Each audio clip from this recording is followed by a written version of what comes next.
shuncha trendga, shuncha olingan videolarga qaramay, uni davom ettirishayotgan ekan. Menga ko'pchilik yozib berdi, lekin reaksiyani saqlab qolish uchun uni ko'rmay yurdim.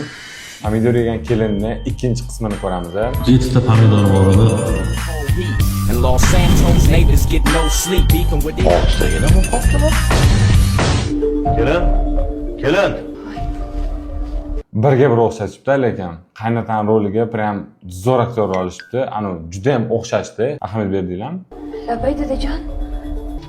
Muzlatgichda 7 ta pomidor bor edi. Lekin akamni trendga chiqib ketganlaridan keyin ham ularga xuddi shunaqa narsada o'ynab berasanmi deyishyapti. Akam, albatta. 6 tagina bo'lib qolibdimi?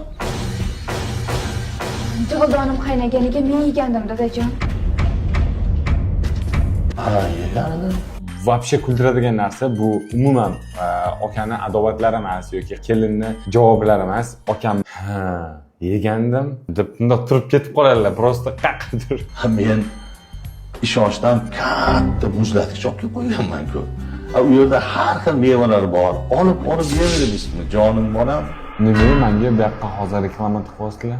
Shuncha yuborgan odam menga просто reklama jo'natyaptimi deylar? Dizaynga 5 lagan. Kreativni akamni qanaqasiga rozi qilishdi.